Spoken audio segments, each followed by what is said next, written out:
Começando mais uma live Enneagramas Histórias aqui com vocês. E essa live no dia 12 de outubro, segunda-feira, agora é Dia das Crianças. Wi-Fi, vamos ver. Deixa eu ver como é que tá. Pausou. Voltou agora. É isso. Agora sim. Agora sim estamos começando. Estou com o Wi-Fi ligado aqui, legal. Hoje, dia 12 de outubro de 2020, Dia das Crianças, dia de Nossa Senhora também. E hoje vai ser animado o papo, porque eu tenho um convidado muito especial para apresentar para vocês. Uma pessoa muito querida, que eu conheci não faz muito tempo, mas que já se tornou um grande amigo mesmo, que me ensinou muitas coisas. Né? A gente fez um curso de formação do Enneagrama junto.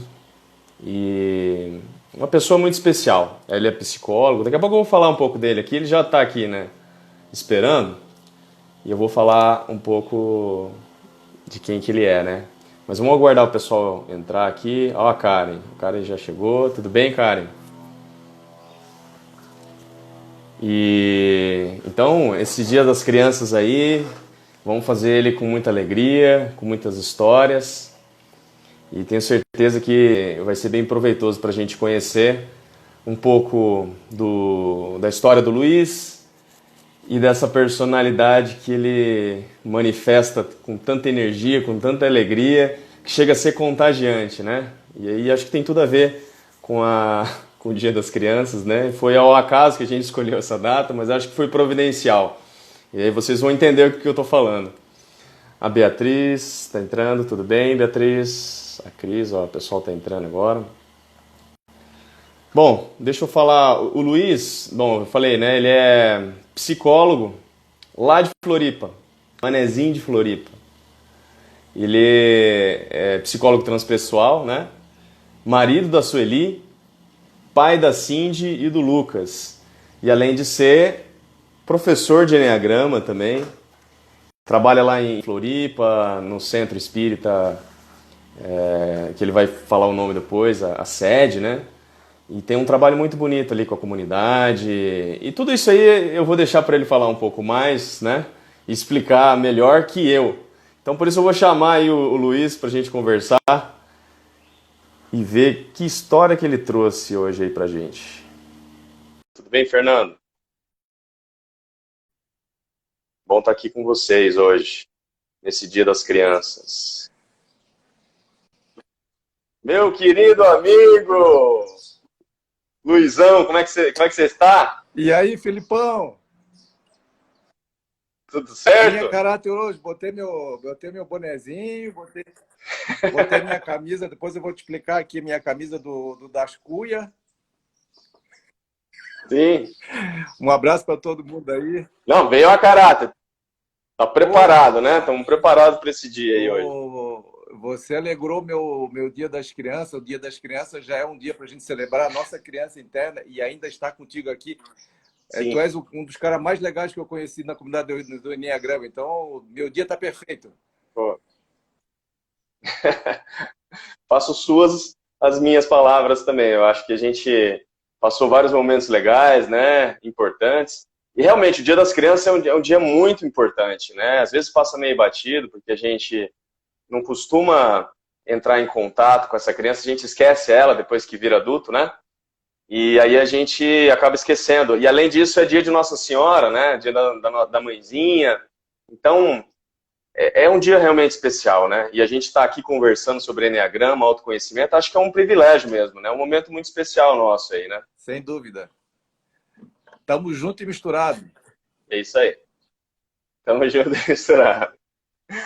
E aí, Luiz? Eu falei um pouco, né, da tua história aqui, né? Um pouquinho de você, né? Que seja psicólogo, toda a tua formação, trabalho com Enneagrama, tem o teu trabalho lá no Centro Espírita, que é muito legal também. E eu sei que você tem muita história, você tem muita vivência, conhece muita gente. Se você for falar assim, um cara que conhece a maioria das pessoas aí no autoconhecimento, esses caras aqui do Brasil que conhecem, assim, que já estão na estrada há muito tempo, o Luiz conhece todo mundo. Ele está nesse círculo, ele conhece todo mundo. O Luiz recentemente fez uma série de vídeos com o pessoal do Enneagrama, pô, trouxe pessoal até de lá de fora, né? A Beatriz Chestnut fez uma entrevista, assim, impecável, em inglês, com tradução, né? Com direito à tradução e tudo. E foi sensacional, assim, como que ele tem essa capacidade de dar leveza para o ambiente, assim, né? Então, quem né, tiver curiosidade, conhecer o trabalho da Chestnut, o Durânio, né? Essas lives que eles fizeram foi muito legal, apresentando os professores do Enneagrama e mostrando como que eles descobriram o Enneagrama e foram crescendo nessa jornada, né? Então, Luiz, eu queria que você fizesse essa apresentação, né? Assim como você fez lá com o pessoal, né? Perguntando para eles, como é que foi a tua experiência com o Enneagrama? Quando você se descobriu? Foi um movimento assim que você se sentiu, né, incomodado? Foi algo que você foi perceber depois? As fichas foram caindo, né? E aí você pode falar um pouco da personalidade que você se identificou. E como é que foi essa jornada, né? Essa história tua aí de crescimento? E o que tem a ver com o que você está fazendo hoje, com a forma como é que você está trabalhando essas coisas? Esse é o caminho aí de autoconhecimento. Pois é, Filipão. Mais uma vez aí um grande abraço para os nossos amigos que estão aí, teu público, meus amigos que a gente convidou também para essa conversa, né? O Enneagrama entrou na minha vida, viu, Felipe, já num contexto em que eu já tinha uma caminhada tanto na espiritualidade quanto na psicologia. Mas o que eu posso dizer para ti? Assim, eu sou de berço espírita, kardecista, né? A minha avó era uma médium de cura extraordinária. E quando eu era pequeno, inclusive, ela atendia em casa, que ela meio que já tinha se aposentado da casa espírita. Então, eu, desde pequenininho, sempre fui envolvido nesse clima de espiritualidade, de mediunidade, de paranormalidade. Então, isso aí, eu não conheço a minha vida, Felipe, fora desse contexto. Mais tarde, lá na frente, eu fui fazer psicologia até por causa dessa caminhada espiritual. Porque em algum momento dessa caminhada, eu já tinha, inclusive, eu também tenho formação em direito, já tinha um trabalho no governo, que eu estou quase me aposentando agora, já tenho 35 anos no trabalho no governo, tinha uma caminhada na área do direito, mas eu não me sentia realizado, porque nem o que eu fazia profissionalmente e nem aquele caminho espiritual sozinhos estavam conseguindo com que eu me sentisse mais pleno, eu sentia que faltava alguma coisa, faltava o trabalho, né, Felipe, com as emoções, um trabalho mais focado na questão da personalidade, da nossa humanidade. Então, nesse caminho, eu fui buscar a psicologia. Já estou formado em mais de 20 anos em psicologia, mas a psicologia entrou também dentro da caminhada da espiritualidade para complementar, vamos dizer assim, vamos chamar aí do trabalho do ego, né? E foi ficando claro à medida que eu fui avançando ali, Felipe, que o trabalho espiritual, vamos dizer assim, o trabalho dessa busca nossa de conexão com a alma, com o sagrado, ele não pode estar dissociado da nossa humanidade, né? Da nossa personalidade, do dia a dia, da nossa sobrevivência, do nosso trabalho, do nosso relacionamento, da nossa política, da nossa economia, do nosso planeta, né? Terra, pé no chão, grounding, né? Então, eu busquei lá isso aí. E em algum momento, nessa caminhada, desde pequenininho, dentro da espiritualidade e a psicologia para complementar esse trabalho de autodescobrimento, entrou o Enneagrama. Eu acredito, eu não tenho bem ideia, viu, Felipe, mas eu já devo ter contato com o Enneagrama há mais de 10 anos, porque aqui em Florianópolis tinha um cara que foi pioneiro no Brasil, chamado Pedro Alípio. Eu tinha o livro dele, hoje o livro dele quase nem se encontra por aí, está esgotado. E o Pedro Alípio era um dos pioneiros de Enneagrama no Brasil e ele morava por aqui, publicou o livro, eu conheci ele, comprei o livro dele. O livro vinha com CDzinho para fazer teste. Mas naquela época, como um bom tipo 7, que é meu caso, né, Felipe, eram muitos interesses, muitas coisas, muitas buscas, muitas ferramentas. E o Enneagrama ficou ali como mais uma possibilidade, né? Mais um livrinho ali na estante, mais um. E só que nessa minha caminhada eu passei por dois momentos bem intensos, né? Que a gente diz na psicologia transpessoal, que é a emergência espiritual, né? Também conhecida como noite escura da alma no campo espiritual. E aí, nesses momentos que eu tive dois momentos muito intensos, um há mais tempo atrás e um agora uns 4 anos atrás, fez muito sentido a minha retomada do Enneagrama, né? O Enneagrama entrou, que isso quero resumir para não ficar uma resposta muito longa, o Enneagrama entrou, viu, Felipe, é como uma ponte, né? Uma ponte entre essa espiritualidade que a gente busca, essa vivência, essa busca do sagrado, do mistério, enfim, do divino, né? Da alma. E essa coisa da nossa humanidade, da nossa personalidade, do nosso ego, do nosso dia a dia, do nosso cotidiano, nosso profano, vamos dizer assim. E o Enneagrama, para mim, hoje, Sim, entrou, sim. quando eu resolvi, vamos dizer assim, mergulhar e ir buscar, então, um estudo mais profundo, eu comecei e fiz uma formação com o Urânio Paz, que a gente entrevistou nas nossas lives lá. Trabalho maravilhoso, ligado com a Ellen Palmer, né, que é o IPTPI. Depois eu passei um tempo, o próprio Urânio disse assim, conheça o trabalho do Domingos, porque eu tenho certeza que o trabalho do Domingos tem muito a ver com a tua caminhada, porque o Domingos está muito focado também na questão da espiritualidade, trabalha muito com a questão da essência do Enneagrama. Aí eu fui buscar o Domingos, já fiz 3 módulos, 2 deles, inclusive, tive a honra de passar contigo lá, passamos juntos 2 semanas em imersão lá na Tabuba, né, aquele paraíso lá. E aí, então, chegou em algum momento, isso já faz alguns anos, que o Enneagrama, então, se transformou nessa ferramenta, para mim, viu, completando, integrativa. Integrativa no sentido de que todas aquelas coisas que a gente foi aprendendo, e eu tenho essa formação na área da psicologia transpessoal, tá até o símbolo aqui atrás que eu ganhei dos meus filhos ali, um quadro aí, uma tapeçaria do Enneagrama bem bonita. Muito bonito. Aí, o Enneagrama, como é que eu resumiria hoje para quem está nos ouvindo? Para mim, pessoalmente, e também no meu trabalho como terapeuta, e também no meu trabalho como espiritual, ele serve tanto como um mapa, quanto com um itinerário desse trabalho de olhar para o ser humano na sua completude, na sua inteireza, abordando tantas questões mais psicológicas, emocionais, humanas, egóicas, quanto também abordando esse nosso lado do nosso eu superior, do nosso Atman, da nossa busca. Sim. Então, para mim, funcionou muito bem, tanto para dentro quanto para fora, vamos dizer assim. Sim, dizem o Enneagrama, muitos falam que é um mapa psicoespiritual, né? Como essa ponte que você muito bem falou, que não acaba abrindo os horizontes para a gente. Para quem quiser fazer um trabalho espiritual, o Enneagrama é uma grande ferramenta, dá para a gente colocar. Quem quiser fazer o trabalho também a nível da personalidade, desses padrões egóicos, também é uma grande ferramenta da personalidade, né? Mas ele funciona justamente como essa ponte, né? E assim, para a gente começar agora, às vezes, né, quem não conhece o Enneagrama ele é um sistema, né, muito antigo, que vem de uma sabedoria milenar, né, há mais de 4.000 anos, que vem sendo estudado todos esses movimentos, os padrões da natureza, e aí a intenção desses grandes sábios que foram pensando sobre essa filosofia, essa sabedoria, foram imaginando um símbolo que pudesse representar tudo e todas as coisas. E aí surgiu essa forma do Enneagrama, que é essa que está na parede do Luiz, tem esse quadrinho aqui atrás também, ó, né? É uma estrela com um círculo, tem vários símbolos ali, né? Então é um símbolo que representa tudo, né? Tudo e todas as coisas. E à medida que foi passando, várias tradições foram se apropriando dessa sabedoria, e hoje o Enneagrama é esse mapa da alma humana, né? Que, aliado junto com a psicologia, trouxe a questão da personalidade, dos instintos, né?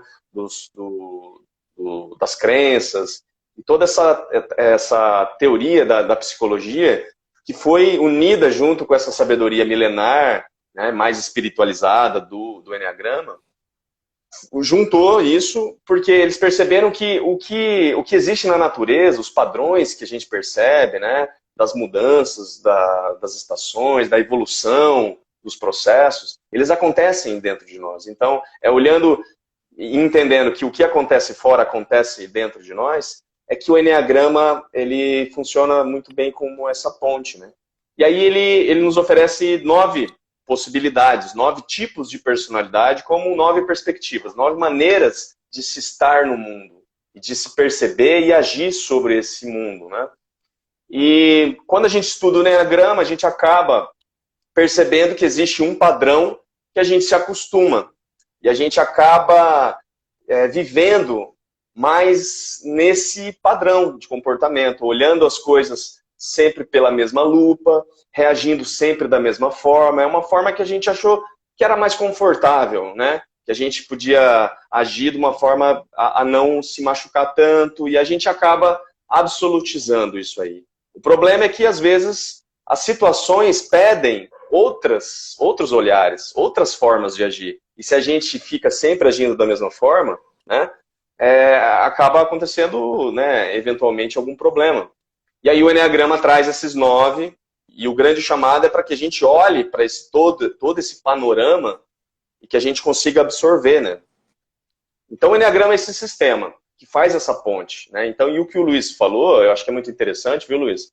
Você se identificou como tipo 7, essa percepção de que o espiritual na minha vida sempre foi muito forte, e talvez não seja tão forte pelo fato da tua história, isso contribuiu, mas pelo o teu viés, a tua personalidade 7, que tem essa tendência a buscar o sublime, a buscar o superior, a ir atrás daquilo que é transcendente, daquilo que é um eu maior, né?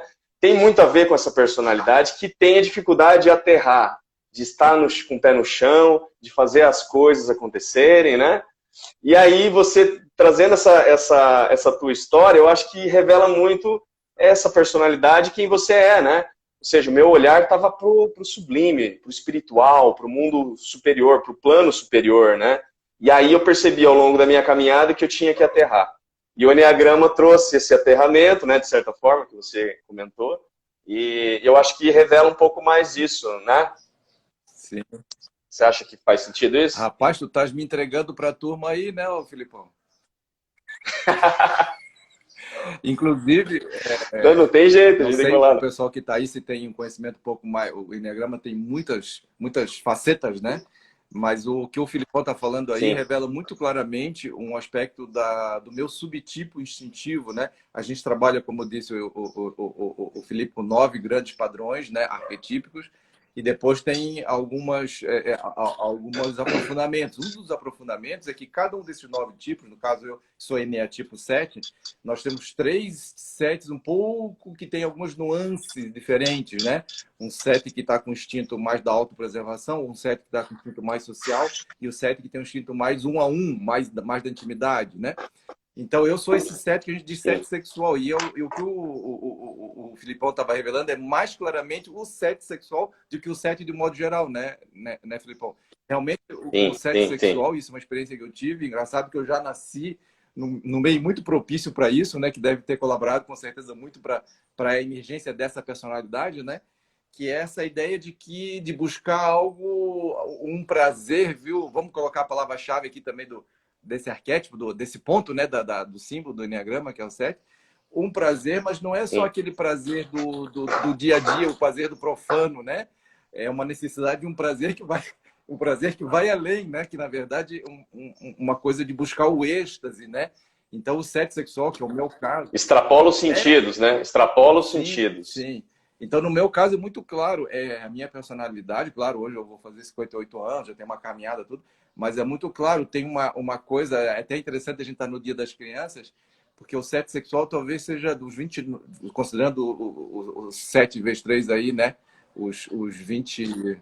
Uhum. 27 tipos. 27, 9 vezes 3. É o que tem um maior deslumbramento, né? Assim, é uma personalidade que se encanta, por exemplo, com a borboleta que deu um voo ali e ela fez uma parábola e a cor dela na luz do sol e mais o reflexo no flamboyant, né? Viu, Felipe? Então, tem razão. A personalidade 7, de modo geral, e o 7 subtipo sexual, que é o meu caso, tem essa coisa de buscar na vida um deslumbramento. E isso tem uma dificuldade de aceitar, por exemplo, as dores, os sofrimentos, as sacanagens, os conflitos, que são inerentes à vida humana, mas o 7, em especial o 7 sexual, ele não gostaria de estar vivendo nesse mundo, ele gostaria de estar vivendo já no... Sabe o Felipe, do que é da música também, né? Além de outras facetas da música, tem a música Sétimo Céu, né? Do Alceu Valença, né? Eu e você, no sétimo céu. Então, acho que não é por acaso que diz que é o sétimo céu, né? Porque tem essa ideia de que é uma personalidade que ela busca... É o Peter Pan, né? Na verdade, ele facilmente quer abrir mão daquele mundo onde que tem problemas para resolver, né? E ele quer estar num mundo onde está todo mundo feliz, está todo mundo maravilhado, onde a gente pode voar, onde tem o pauzinho de lim-pim-pim, né? Então eu me identifiquei aí, eu já vi que tu tá me entregando para a turma, mas bora lá. Não, e agora, né, você já teve a possibilidade de falar, olha, aqui o pessoal está falando, né? Tem problemas em aterrissar. De vez em quando a gente tem que jogar uma cordinha e puxar o lá de cima. É a San Rosa. Não Conhece lembro. ela? Acho que ela deve te conhecer. Ah, e a Samanta, é minha Mas enfim, amicíssima Samanta, Samantha, Samanta Rosa, minha amiga artista. é. Às vezes, às vezes ela tem que puxar, ela falou que tem que puxar você da cordinha e puxar Pô, você para baixo, porque daí senão voa, né? faz parte. E eu acho que aproveitando de tudo isso que você falou, e daí entrando nessa onda que a Samantha, essa frase que a Samantha passou, de você falar um pouco mais sobre relacionamentos, assim, né? O que que essa dificuldade, digamos, né, a vontade de estar nesse sétimo céu faz com o teu relacionamento com as pessoas, né? Como você se relaciona, que isso, como é que você percebe que isso influencia, né, no teu relacionamento, seja pessoal, consigo mesmo, inclusive, e no teu trabalho, no teu dia a dia, né? Sejam aspectos positivos ou negativos, mas como é que você percebe isso aí na parte dos relacionamentos? Rapaz, tu pegou já, tu tá pegando pesado comigo, mas tô gostando porque criança grande tem que brincar sério, né? Eu vou ser muito sincero contigo e falar uma coisa aqui, cara, que é o seguinte, eu achava que eu era um cara fantástico. Por causa dessa coisa de ser divertido, de ser leve, né? De chegar num ambiente, alegrar o pai e a mãe. Se tem alguém lá com problema, tu já vem com uma solução. O Sérgio tem muita capacidade de integrar as coisas também, né? E aí eu sempre achava assim, pô, mas eu sou uma pessoa incrível, eu sou um cara legal para ser namorado, eu sou um bom pai, eu sou criativo no trabalho. E o que aconteceu com as fichas foram caindo? Aí o Enneagrama serve como um espelho de uma crueldade, vamos dizer assim, curativa. Porque a luz da personalidade, todas as 9 personalidades têm uma luz muito, muito forte, que a própria personalidade estratégias de sobrevivência que ela criou, né? Esconde também uma sombra. O que é tão difícil para nós, talvez seja a coisa mais difícil da vida humana, Filipão? É a gente encarar que por baixo, aqui na nossa cidade, eu não sei se esse ditado é do Brasil inteiro, mas aqui de Floripa, que tu pediu até para a gente falar alguma coisa aqui dos manezinhos de Floripa, que é o meu caso, né? Mas a minha mãe dizia Sim. muito assim, por cima, babados e rendas. Por baixo, Deus me defenda. Quer dizer, que a mulher que estava usando uma roupa muito legal, assim, mas por baixo, alguns dias sem tomar banho. Então, a personalidade 7 tem muito isso. Talvez seja uma das que mais se sobressai nesse aspecto, né? Porque apresenta para o mundo uma persona, uma máscara de alegria, de felicidade, de paixão, de apaixonamento, só que não dura. E eu levei muito tempo, viu, Filipão? E até bem pouco tempo, a minha última crise, de novo, veio à tona muita coisa que estava escondida, assim, de ressentimentos, de culpas, de vergonhas minhas mesmo, do meu comportamento, das coisas que eu fazia, porque eu achava tão natural assim. Vou dar um exemplo, por exemplo, da dificuldade do relacionamento, né? Você se envolver com uma pessoa emocionalmente, afetivamente, aí na primeira hora, na segunda hora, você já é o Dom Juan maravilhoso, capaz de fazer uma loucura de amor, vai lá, compra a roda, a pessoa mais romântica do mundo, mais alegre do mundo, levanta a bola toda, né? E a pessoa fica super encantada contigo e se conecta, tal, meu Deus, vamos viver no sétimo céu, né? Aí passa do segundo dia, terceiro dia, quarto dia, quinto dia, sétimo dia, e todo aquele furor, todo aquele entusiasmo, né?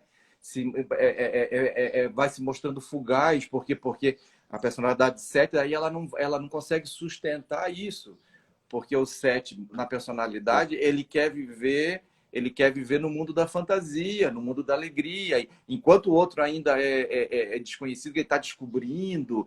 Novidade é uma palavra, né? Aí já no terceiro ou quarto dia, aquela pessoa já está fazendo a mesma coisa que fez da outra vez, aí você já. E esse padrão de ser muito quente, iniciar nos relacionamentos de uma forma muito. Até a pessoa que tu nem conhece, tu já abraça, já beija, já é um grande amigo. E depois você não consegue sustentar, é uma coisa que vai minando os relacionamentos do tipo 7, se ele não se atentar para isso, porque daí as pessoas vão vendo que não tem substância. Eu lembro que uma vez um cara me disse assim, o Luiz, ele parece... Como é que é o nome do... Canastrão, essa palavra. Pô, eu achei horrível. Mas depois eu fui ler nos livros de Enneagrama, alguns autores colocam a ideia do canastrão, né? O cara parece um grande ator, porque ele foi, decorou aquele papelzinho ali, fez um...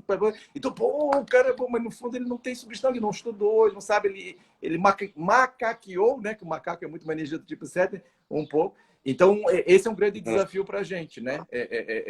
Se não fizer um trabalho interno, o cérebro vai sempre buscar, né, a fantasia, lindo, maravilhoso, só que a nossa vida não é assim, né, Felipe? Tem o dia a dia, tem a dificuldade, Sim. tem os conflitos, né? Tem as rotinas. Então, o cérebro ele vai ter que se trabalhar para poder formar relacionamentos. Então, hoje eu tenho uma coisa consciente, algo já é natural em mim, outro algo tem um esforço, né?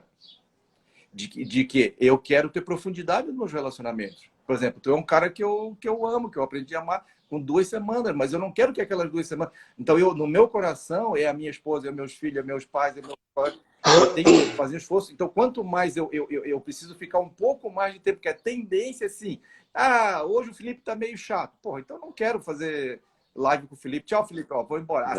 Tu tá muito... Pô, como assim? Né? Tu quer estar na relação só quando tá... Eu acho que isso aí... Tá tudo bem, lindo, maravilhoso. Então, esse é um esforço muito grande pra gente, sabe? Acho que você falou bastante coisa do padrão da paixão do 7, né? Que é a gula.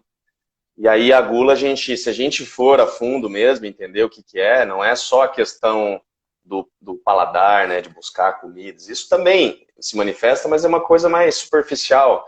Mas a gula por experiências prazerosas, né? A gula, uma ansiedade, uma voracidade de que eu preciso ter aquele pico de prazer, né? Sempre constante. Então são picos, e se começa a baixar um pouco, eu já procuro outro pico, e aí eu não saboreio, né? Eu acho que é muito interessante a gente pensar nessa analogia da comida, como se eu estivesse comendo, né? Experimentando experiências, né? Prazerosas, e aí a gula faz com que a gente sempre queira cada vez mais, e aí não tem tempo para saborear, né? E às vezes a gente tem os vários sabores, né? E para quem tá nesse padrão da gula, sempre parece que mistura as coisas, né? Então você tem experiências boas e daí de repente não vê valor em outras experiências, que é aquela que você fica mais tranquilo, conversa, vai ler um livro, né? Se permite a absorver aquela experiência que não tem um êxtase tão grande, e acaba perdendo a oportunidade de se aprofundar, né, nisso que você está falando, né? Ou se aprofundar em si, na sua autopercepção, de você estar num estado mais meditativo, né? E de ficar com as pessoas, né? Conversar com as pessoas, ao invés de estar sempre estimulando novas aventuras. Isso que tu tá né? falando, Filipão, é muito... Enquanto tu tá falando, eu tava me lembrando da minha relação com meu filho, que é tipo 9 como você, né? Essa coisa do 7 na personalidade, muito frenética, deixa de apreciar aquilo que não tem frenesia, aquilo que tá que precisa de um tempo, de uma calma, de olhar, né? Como escutar uma sinfonia que é mais calma, né? Senão, o que o 7 quer? O 7 só quer a quinta sinfonia de Beethoven. Só quer... né? E aí, quando tem aqui em casa até a minha esposa gosta mais de chorinho. Quando tem um chorinho, quando tem uma música mais lenta, mais calma, que tem uma sonoridade assim, né, mais sutil, coisa, aí o 7 não tem paciência. Que chato, né? Então, com isso, nos relacionamentos com meu filho, por exemplo, o Lucas, que é tipo 9, ele provavelmente é um 9 social.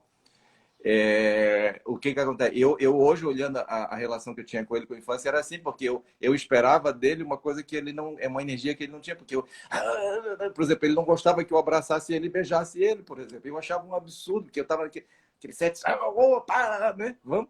E aquilo me... por quê? Porque naquela época eu não tinha estudado o suficiente no Enneagrama, não tinha me penetrado... Né? E aí hoje, eu tenho uma filha assim de que agora recentemente ela se achava 7, agora recentemente ela se descobriu no 5.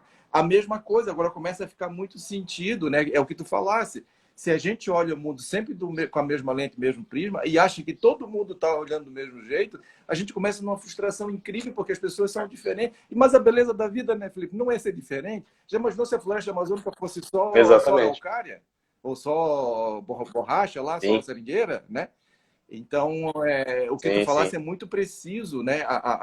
Eu gosto quando o nosso professor Domingos diz assim, o Enneagrama é uma ferramenta de compaixão. Então, é uma ferramenta de compaixão tão linda porque ela nos ajuda a perceber esses diferentes olhares. E, no fundo, o que é legal? Ver que esses olhares também, que em algum momento estão... Se a gente se permite, como tu falasse, acalmar, né? E sair um pouquinho daquele automatismo da personalidade, a gente começa a perceber que eu também tenho esse olhar 9, eu também tenho esse olhar 4, eu também tenho esse olhar 3, eu também tenho a emoção 2, eu também tenho a força do...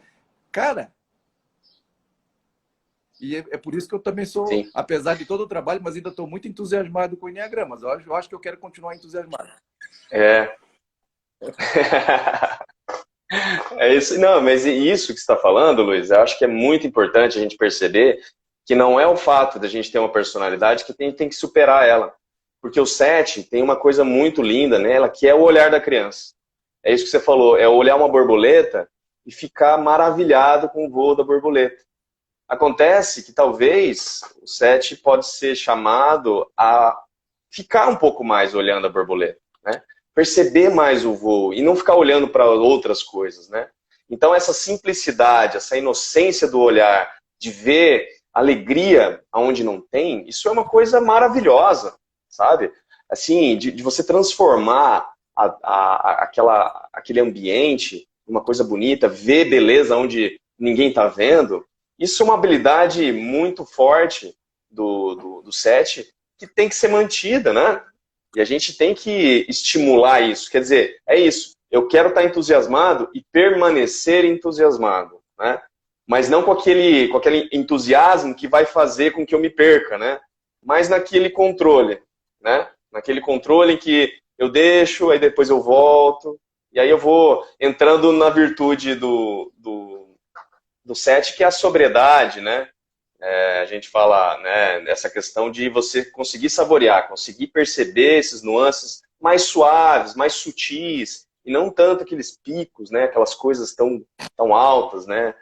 Então, é legal perceber isso aí também. Existe uma força, existe um potencial muito grande, né, nas personalidades, que está alinhada com o teu dom, né, do teu olhar, que tem a ver com a tua missão, com o teu propósito no mundo.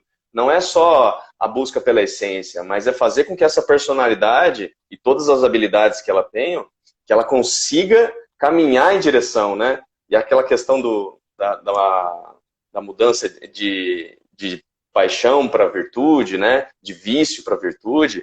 Essa que é o grande caminho que o Enneagrama nos mostra e que nós temos que fazer, né?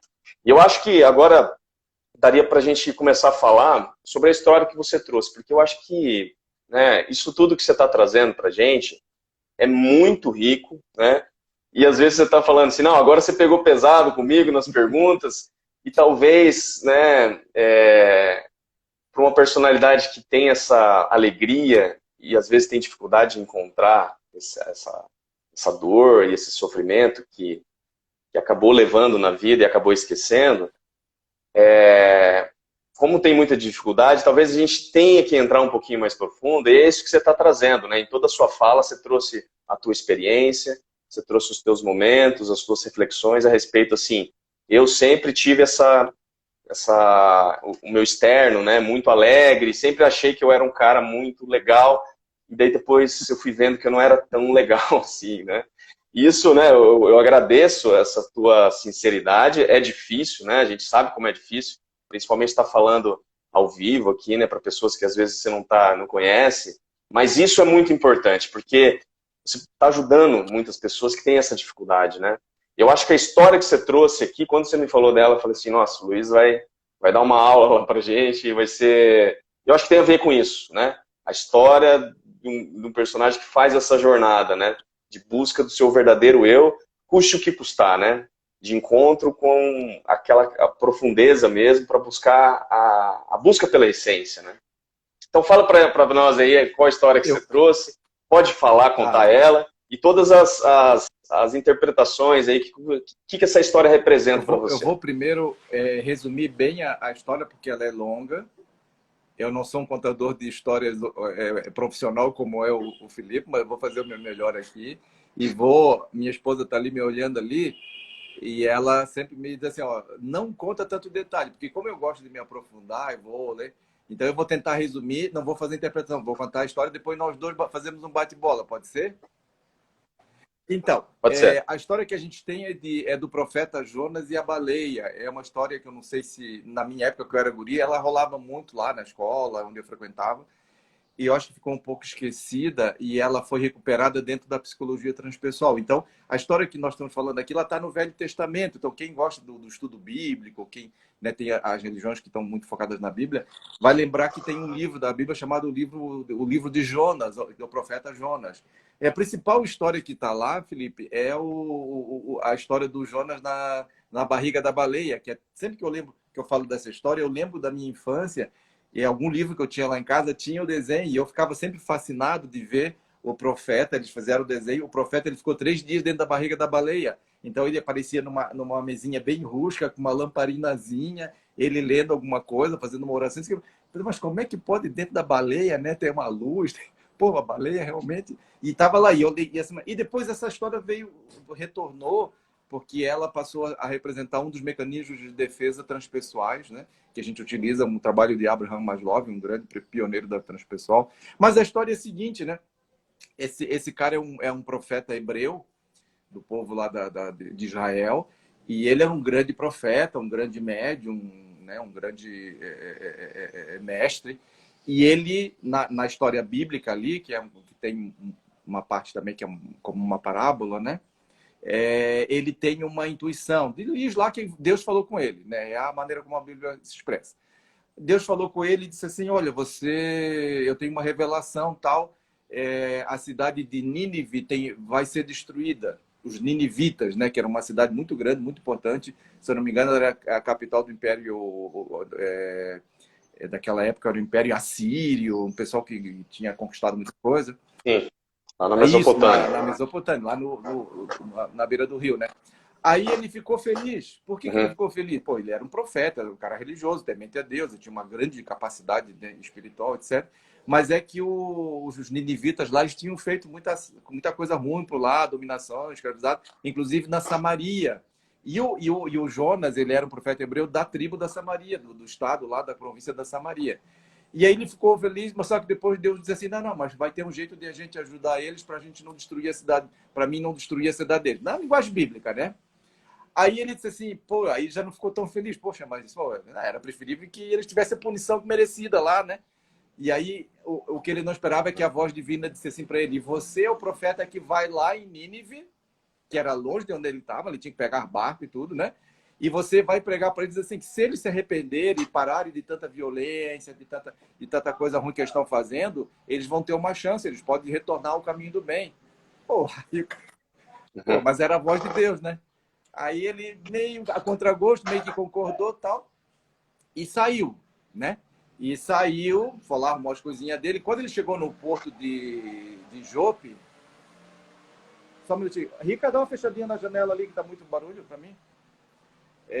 Aí, quando ele chegou no porto de Jope, onde ele tinha que pegar o navio, ao invés de ele pegar o navio para Nínive, ele pegou o navio para outra cidade, né? Lá na direção da Espanha. Outra cidade. Uma outra cidade, Tarsis, se eu não me engano. Aí, ele na hora, ele pensou assim, não vou lá fazer isso, não sei o quê. Os caras não merecem, deixa Deus jogar, estragar alguma coisa lá mesmo. E nesse meio caminho... Não vai ser eu que vou lá resolver o problema deles, vou para outro lugar. Lá os hebreus, agora eu vou lá eu pregar para eles, ensinar alguma coisa de bom para eles. Não vou. Aí ele resolveu, vamos dizer assim, deixar de lá a voz divina, né? Só que o que aconteceu no caminho, gente? No caminho teve uma grande tempestade. E o barco ia sossobrar. A tempestade era demais da conta, tal, e o capitão não sabia o que fazia, chamou os marinheiros. Mas eles tiveram a percepção, viu, Felipe, que aquela tempestade não era normal, não era uma tempestade normal daquele lugar, que tinha alguma coisa errada. Então já tinham na compreensão de que quando alguma coisa está fora do lugar, acontecem coisas ruins. Alguma coisa está fora da ordem da nova ordem mundial, diriam ele, talvez, se o Caetano já fosse vivo naquela época. Aí eles vão e começam a procurar no barco, acham o Jonas, e olha que interessante, diz lá o texto bíblico que o Jonas está profundamente dormindo. Dormindo profundamente no fundo do navio. Olha o simbolismo. E chama o cara, tá, Mato, tá aí, ó, o que nós vamos fazer? Tá, temos que orar a Deus, temos cada um, assim, ó, tem várias pessoas com crenças diferentes, né? Resolveram tirar a sorte. Não, vamos tirar a sorte aqui para ver quem é o responsável por dizer que alguma coisa está errada. A sorte caiu para o Jonas. Lá, tiraram lá com uma garrafa, não sei, o Jonas, e perguntaram, pô, mas Jonas, se você sabe por que está acontecendo a tempestade, aí ele se revela, diz, não, não, mas quem é você? Não, eu sou um profeta hebreu, eu escutei uma voz dizendo que eu tinha uma tarefa, uma missão para salvar. Era uma cidade imensa na época, parece uma cidade, na época, uma cidade imensa, 200 mil pessoas, uma cidade importante, rica, né? Sim. O rei ficava lá. E aí ele revela aí, então essa tempestade aqui, mas o que nós vamos fazer? Essa tempestade vai matar todo mundo. Aí ele diz assim, não, então vocês fazem o seguinte, para aplacar vamos dizer, entre aspas, o furor divino, a única chance que tem é vocês me jogar no mar, vocês vão me jogar no mar, eu vou pagar o meu pecado, vamos dizer assim, e vocês vão se livrar. Aí os caras ficaram assim, mas vamos fazer isso? Não, mas nós não somos maus, né? Nós não queremos. Não, mas pode fazer, que é isso mesmo. Eu sou o responsável por a tempestade. A tempestade não era para estar com ele. É eu que estou fora do lugar. Eu não devia estar nesse navio. Os caras pegaram e jogaram ele dentro do navio. Aí aconteceu uma coisa engraçada. Quando ele ia morrer no meio do oceano, né? Aí veio, no texto bíblico, fala que é um peixe grande. No Brasil, a gente traduzido como baleia, principalmente para ensinar para as crianças. Veio uma baleia e engoliu o Jonas. Olha que interessante, Felipe. Ele ficou 3 dias e 3 noites dentro da barriga da baleia. Vamos fazer uma pequena interpretação. Eu acho que ele teve 1 dia para trabalhar cada centro de inteligência. Trabalhou a inteligência, né? mais racional, trabalhou a inteligência mais emocional e a inteligência mais instintiva, como o Enneagrama revela. Ficou ali, fez uma profunda reflexão. Ele percebeu assim, puxa, mas o que acontece? O que aconteceu? O fato de eu ter escutado a voz da minha consciência, saber que eu tinha um propósito, e ao invés de ir para a direita, eu fui para a esquerda, olha o que aconteceu. Aqui. Aí ele se arrepende, aí tem a questão do arrependimento. E ele busca uma conversão. Aí ele ora novamente a esse divino, e pede a esse divino, e clama, como diz a Bíblia, clama a esse divino, que se houver oportunidade, que ele possa, então, voltar atrás e fazer e buscar o propósito da vida dele, que naquele momento era cumprir aquela pregação, fazer aquela salvação. Aí o texto bíblico diz que no 3º dia a baleia se aproxima da costa lá da região lá da Mesopotâmia, onde que fica Nínive, né? E aí lá vomitou o profeta sai o estrambulhão, cai na praia, se arruma lá, tal, vai caminhando, a cidade era longe, ainda caminhou, chegou lá, fez a pregação, e ele salvou a cidade. A turma lá, ele achava que não, mas a turma escutou ele, começou a pregar. O próprio rei, está lá no texto bíblico, tirou a roupa de rei, tirou a coisa, se vestiu de trapo, sentou em cima da cinza, representando o arrependimento. Não, vamos mudar, não podemos estar mais conquistando, matando, desigualdade social, né? Seria bom um rei desse hoje em dia para a gente, né? Talvez ajudar a gente com tudo que está acontecendo aí. Um rei que se arrepende. E a turma ali, pô, e o Jonas cumpriu a missão dele. Tem mais um trecho que a gente não vai falar aqui. Então, a nossa história é exatamente essa, Felipe. Pô, qual o aspecto que tu acha que a gente podia, de tantos símbolos que tem, que a gente podia ressaltar da história do profeta Jonas? Cara, eu acho que primeiro começa a fuga, né? A fuga é uma missão muito difícil, né? Porque a gente fala assim, o profeta vai lá pregar. A gente acha que é como a gente faz hoje, né? Bater na porta lá, olha, você já escutou a palavra de Deus, né? Olha, Deus, você tem que se converter, né? E a pessoa fala assim, muito educadamente, não, olha, obrigado, eu já tenho uma outra tradição, né? Mas antigamente não era bem assim, né? Antigamente as pessoas eram perseguidas e a lei era terrível, né? Ou seja, você falar de um outro Deus numa outra cidade era heresia e era pena de morte, apedrejamento. Então, ou seja, o fato de Jonas estar indo numa cidade lá à missão, põe ele em risco, né? É um sacrifício, né? E aí o fato da fuga do sacrifício mostra como eu não quero lidar com isso. Eu não quero lidar com essa coisa terrível, né? De eu ter que me doar. Porque eu tenho a minha vida para viver, eu quero aproveitar, eu quero conhecer novos mundos. E aí Jonas pega um barco e vai para outro lugar. Quero um lugar melhor. Né? Por que eu vou abrir mão da minha vida pelo fato de que Deus falou para mim uma missão, né? Não, Deus resolve, Ele é o Todo-Poderoso, né? Eu não tô nessa, né? Eu compreendo muito bem isso, essa questão. E aí depois o fato de que ele tem que enfrentar isso, quer dizer, ele teve que ir lá para a barriga do peixe, ele teve que sofrer as consequências, ele teve que se sacrificar, né? É uma mortificação, né? A gente pode entender. O peixe comeu ele e uma parte de Jonas morreu ali e ele ressurgiu, ele renasceu diferente, já pronto, preparado para ser entregue a sua missão, Ó, né? muito lindo, cara, o que tu falasse E aí, porque tu vê como a história é rica. A palavra fuga é uma palavra essencial e remete a gente desse momento, né? Será que todos nós, esse momento de coronavírus, de Covid-19, de confinamento, de isolamento social, etc., será que nós não estamos dentro da barriga da baleia? Será que não é eu exatamente acho que, a eu acho que é metáfora do isso. momento da transição planetária, desse momento histórico que nós estamos, como diziam os antigos, nós somos, né, Felipe, testemunhas oculares da história. Nós estamos vivendo o momento mais dramático e, ao mesmo tempo, mais rico da história humana. Porque nunca aconteceu nada nem parecido Exatamente. com que esse pequenininho ser microscópico, a mudança. E eu fico pensando assim, né?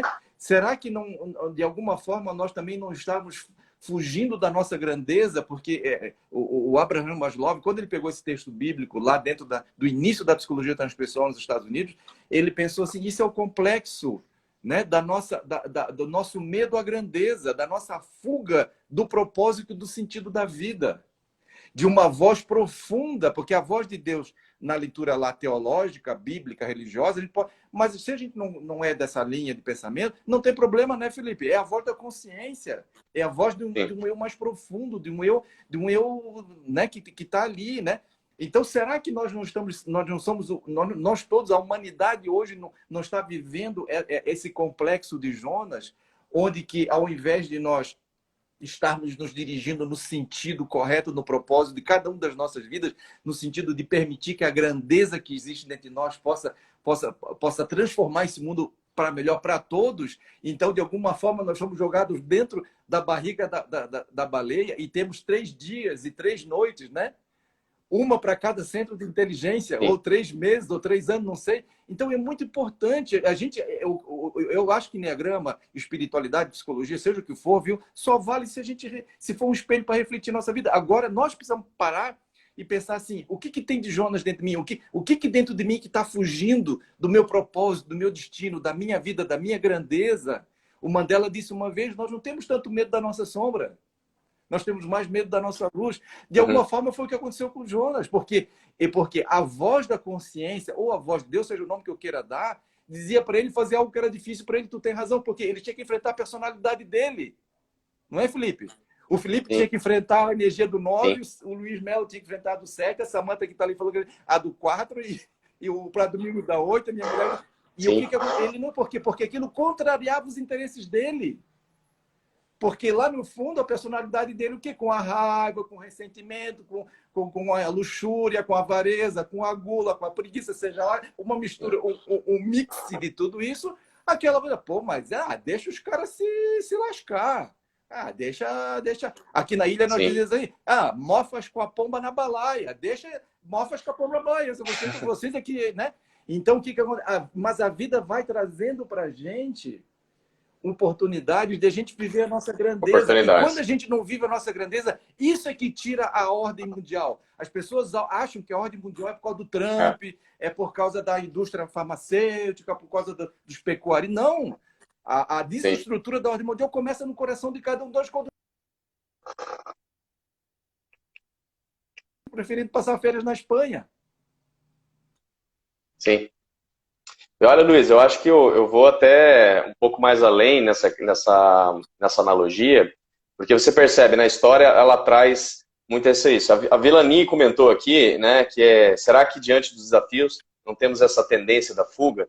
E isso assim, é comum a todos nós, né? Nós não queremos realmente sofrer, enfrentar os desafios. A gente quer uma vida tranquila, né? A gente quer viver uma vida tranquila, né? Mas acontece que a vida, ela não é tranquila, né? Ela passa por altos e baixos, né?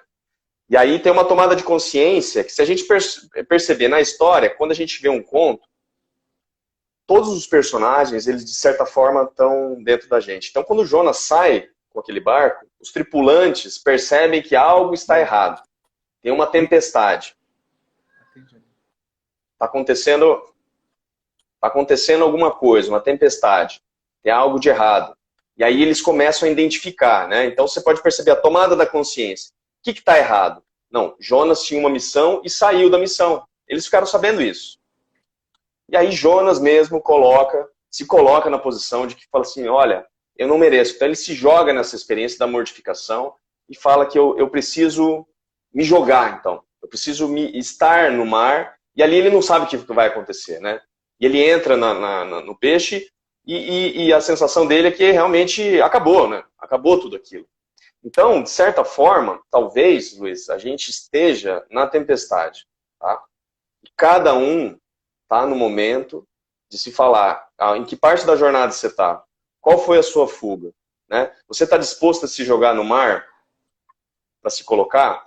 Então, talvez a gente ainda não esteja na barriga, né? Algumas pessoas estão prontas, preparadas para se jogar no mar, mas muitas ainda estão se agarrando, estão se escondendo, ou nem tomaram consciência de que existe uma tempestade, tá? E estão navegando por aí sem saber o que está acontecendo, né? E talvez, né, nesse nosso trabalho do Enneagrama, e através dessas partilhas e dessas histórias profundas que você trouxe aqui para a gente, que muitas pessoas vão escutar, possa trazer essa reflexão, né? Qual foi do que eu estou fugindo?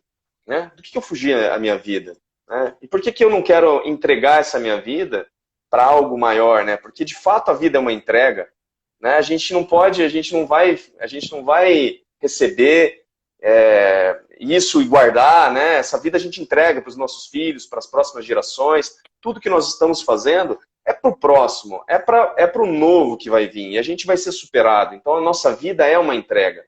Né? Por mais que você fuja, vai ter um momento crucial lá, né, do fim, que sua vida vai ser compartilhada e você vai fazer parte de novo do Uno, né? Você vai se integrar de novo nessa unidade que é do universo, né? Então, eu acho que traz muito essa reflexão. Fiquei pensando nisso aí, né? Tu usou mais de uma vez, prestei atenção aqui, a palavra sacrifício. Olha que interessante, Filipão. Sacrifício, a etimologia dela é sagrado ofício. Então, uma coisa linda que está acontecendo é uma oportunidade única na história humana, na nossa história evolutiva, na nossa história de seres sencientes, né? Que a cada um de nós perguntar qual é o meu sagrado ofício. Sagrado ofício. E como torná-lo sagrado, às vezes, né, Luiz? Talvez assim, é como tornar o meu ofício sagrado, ou seja, fazer com que ele seja sagrado. E aí o sacrifício vem nisso, né? Torná-lo sagrado ou encontrar esse sagrado ofício. Sim, né? Sim. Então, quando tu tem razão, assim, cada um de nós está num momento um pouco diferente dessa metáfora, né? Mas é muito interessante porque antes de tudo, né? Quando ele está ali, ele faz uma tomada de consciência, como tu falasse também. Ele admite. Ele não se esconde. Quando ele vê que tem alguma coisa fora da ordem, então o que nós temos que fazer? Nós temos uma tendência incrível de olhar para o mundo e achar que as causas dos problemas estão sempre fora da gente. É no marido, é na mulher, é nos filhos, é no prefeito, é no vereador, é na Lava Jato, é na falta da Lava Jato, é no Trump, é na Organização Mundial da Saúde, ou é na direita, ou é na esquerda, ou é na... Entendeu? A gente tem uma coisa incrível. O que ele vê? Ele traz para ele. Ele olha o espelho da vida e ele admite, não, ele se entrega. Eu sou como tu me entregou no início aí, e quero te agradecer isso, que estás fazendo um sagrado ofício comigo, né? Ele diz, não, eu sou hebreu, eu escutei, eu tenho meu propósito era ir para lá, e eu estou indo para lá. E primeira coisa, essa tomada de consciência. A segunda, tu usou a palavra mortificação, né? No seguinte, e depois ele diz assim, então tá, eu admito. Então nós também temos que admitir os nossos equívocos. Qual é o problema de admitir os equívocos? Se um 7 não admitir seus equívocos, se um 9 não admitir, a gente vai continuar escondidinho lá no dormindo. Olha a metáfora linda, né? que uma das metáforas espirituais mais usadas é do despertar. É como se a gente estivesse em sono. Então, até queria que tu falasse um pouco para a gente, Felipe. Eu acho legal essa ideia, assim, a personalidade, ela é uma estratégia de defesa, ela ajudou a gente a estar aqui, ela traz alguma luz também, mas ela também, de alguma forma, nos adormece para a nossa essência. De alguma forma, ela está nos levando para Exatamente. Como é que a gente faz essa conversão? Será que uma coisa a ver com o olhar da criança que a gente já foi um dia e que precisa resgatar? Agora virei Sim, entrevistador. eu acho que tem tudo a ver. Ó, Luiz, eu acho que tem tudo a ver com isso aí que a gente está falando. Não é à toa que você trouxe essa história. Eu acho que a gente até superou as expectativas de falar assim, não, o que a gente tem que passar uma mensagem para os tipo 7? Não, a gente está passando a mensagem para todo mundo, né? É uma história comum a todos nós e que está bem alinhado a isso que a gente está vivendo, né? Infelizmente, cara, a gente falta 4 minutos para a nossa live. Eu acho que a gente vai ter que explorar isso aí numa outra, né, Luiz? Vamos ter que fazer uma outra. Assim, só nesse mito do Jonas e a baleia e, de repente, trazer mais coisas, mais simbologias.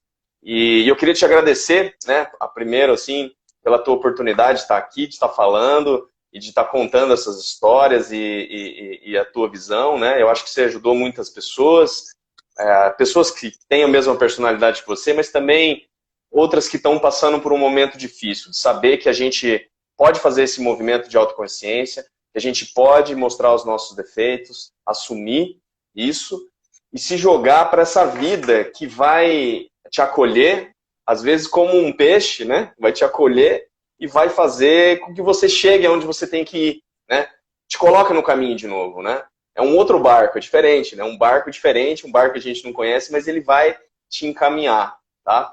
E agora eu queria que você falasse rapidamente, assim, né, desse seus agradecimentos. A gente tem 3 minutinhos para as pessoas e fala uma palavra que pudesse resumir essa experiência nossa junto aqui, para passar para o pessoal. Eu vou resumir a minha palavra com uma pequena história que tu pediu para falar um pouco dos manezinhos. A gente tem um manezinho aqui em Floripa chamado Armandinho, que na verdade é uma história em quadrinho, feito pelo Beck, um artista nosso aqui. Uma vez, são histórias de quadrinho. Uma vez ele chegou, a gente só vê a criança e os pais a gente não vê a cabeça, vê só a perna. É uma criança pequena e os pais estão sempre no alto e a criança está olhando, que é o Armandinho, né? Que é um manezinho.